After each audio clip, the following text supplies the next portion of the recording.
The first thing they stole from him was his name. At first he had been Yosef, son of Matten, then Yosef with the hand, then the withered one. Then when people thought he could no longer hear himself being reduced, the hand, not his hand, the hand. Dagon knew what happened when a person became a single story in other people's mouths. Yosef sat near the synagogue wall with his bad hand tucked into his robe, which made everyone look at it more. People are drawn to hidden shame the way flies are drawn to figs split in heat. They try to pretend they are not looking. Pretending gives the look teeth. The day was already too bright. Dagon had come for shade, not holiness. Shade near a synagogue was unreliable, but the wall held a thin strip of it long enough for a man to decide whether he was hungry or only bored. He had been considering a basket near the baker's boy when the crowd changed shape. Crowds do that before important men arrive. They become furniture. Men straightened. Women shifted children behind skirts or in front of them depending on what they wanted seen. Older men adjusted their robes as if dignity had been waiting at the hem. The kind of people who never moved quickly began making quick judgments about where to stand. Jesus entered without enough ceremony to satisfy the room. Familiar by now. Dagon had seen him twice since the wedding. Once from a road edge, where Jesus had been speaking to men who looked as if they had brought questions wrapped around hooks. Once near a courtyard, where a child had followed him with the doomed seriousness of children who decide adults belong to them. Each time, Jesus seemed less like a man gathering attention and more like attention had grown tired of its usual owners and come to sit near him. This irritated Dagon. It also made him stay. Yosef tried to disappear into his own shoulder. Then Dagon knew trouble had chosen him. Not Dagon, Yosef, same thing perhaps. Dagon had learned that trouble rarely respects the person it enters through. Some of the men near the front had already seen the shape of the day.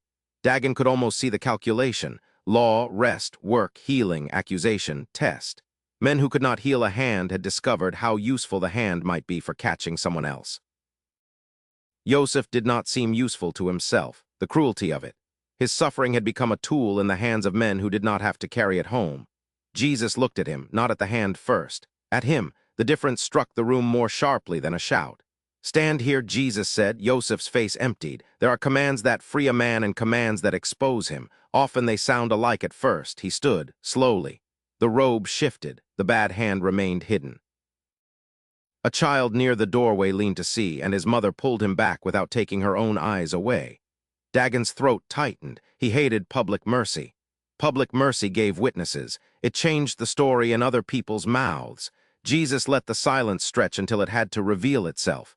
Then he asked a question. Dagon would remember the exact words badly and differently across the years. In memory, the question became simpler than speech and heavier than law. Is it lawful to do good when good is needed? No one answered. Silence answered. Dagon looked at the men near the front. They had mouths full of rule and no room left for a suffering man. He disliked them immediately, which made him suspicious of himself. Hatred is easiest when it borrows someone else's righteousness. Jesus' face changed. Not anger like Dagon knew it. Not the hot kind that makes a fist feel intelligent. This was grief sharpened until it could cut. He looked around the room and several men discovered urgent reasons to study the floor. Then he looked back at Yosef. "Stretch out your hand." The room flinched before Yosef did. Dagon felt it, the cruelty hidden in the command if nothing happened. Stretch out the evidence, stretch out the failure, stretch out the thing everyone has used to rename you. Yosef's good hand closed around the edge of his robe. For a moment, Dagon thought he would refuse. He wanted him to refuse. That surprised him. If Yosef refused, the room could remain guilty in a normal way. Jesus would be kind, the men would be hard, Yosef would stay hidden, and everyone could carry the story home unchanged enough to survive it. Yosef obeyed. He drew out the hand. Dagon had expected ugliness. That shamed him, but expectation does not ask permission. The hand was smaller than the other, drawn inward, fingers bent like they were listening to a voice no one else could hear. It looked less monstrous than tired. That was worse. Monsters can be hated. Tired things ask for rest. Further, Jesus said softly. Yosef reached. The fingers opened, not like a trick, not like a bird suddenly remembering sky, slower, terrible in its slowness because the room had to watch each refusal inside the body become permission. Knuckle by knuckle, tendon by tendon, the hand came forward as if it were returning from a country where no one had spoken its language for years. Someone gasped. Then everyone pretended they had not. Yosef stared at his own hand. His face did not become happy. That would have been too easy. First it became afraid, then confused, then young, then old. Then something broke through all of it, and he covered his face with both hands. Both. Then the room understood. Not because a theological argument had been won. Arguments are poor carriers of awe. The room understood because a man who had hidden one hand for years now needed both to hide his tears. Dagon looked away, too late. The sight had already entered him. People moved toward Yosef, not all. Some stayed where they were, trapped by whatever hard thing they had brought with them, but others moved. A cousin, a neighbor, the mother of the child by the door. Someone said his name. Yosef, not the hand, Yosef, he heard it. Dagon saw him hear it. That was almost worse than the healing.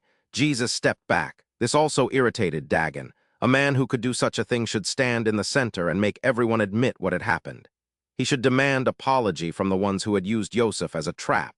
He should make the room pay for all the years it had spent stealing syllables from a man. Instead, Jesus gave the room back to Yosef. Dagon did not understand that part. Outside, the sun had not changed. A thing like that should alter weather, nothing. The day remained day. Dagon found himself walking because standing still had become dangerous. He moved past the doorway, past the strip of shade, past the place where he had considered stealing bread. His hand had gone to his knife without his permission. You saw Mara's voice. Of course she was there. Women like Mara appeared wherever rooms needed remembering.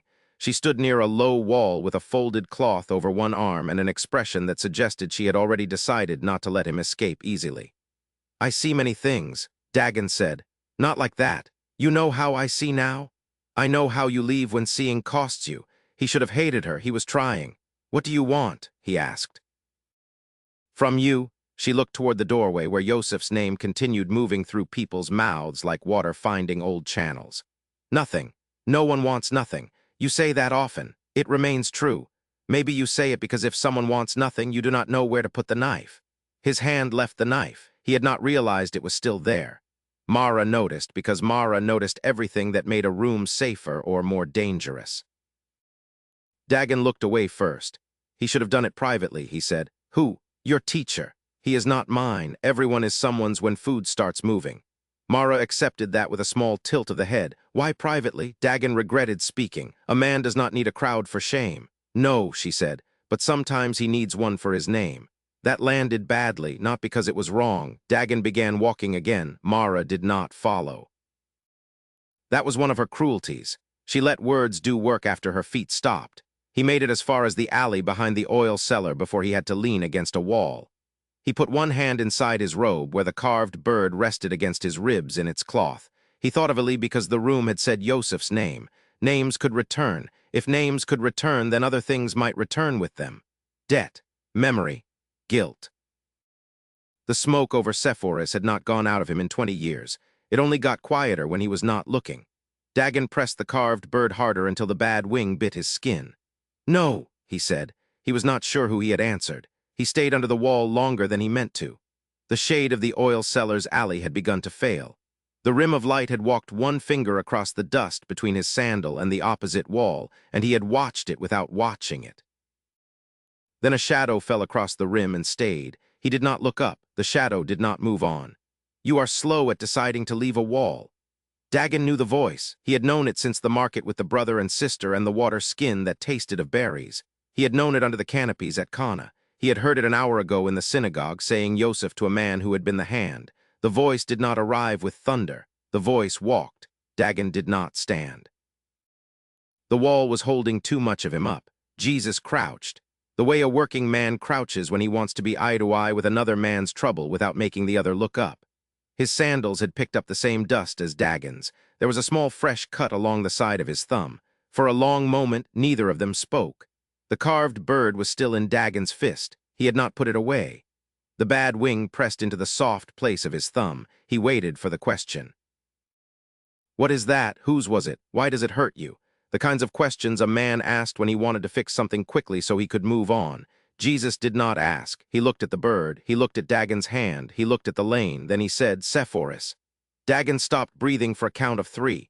I know the smoke, Jesus said, softly enough that the syllables did not have to be picked up by anyone passing.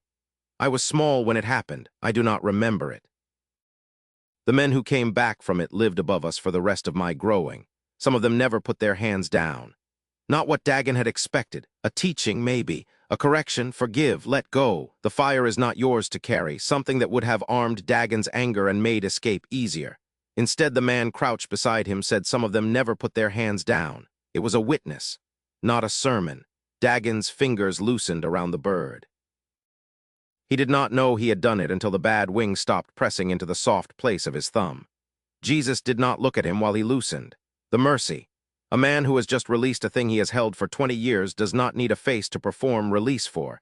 He needs a man beside him who has the decency to look at the dust instead. After a while, Jesus stood. Nothing more. He did not bless Dagon. He did not press a fig into his hand. He did not ask him to stand or walk or follow. He left the lane the way he had entered it, at a working man's pace, with the dust of the day moving away from his heels. When Dagon finally looked up, the rim of light had moved another finger across the dust.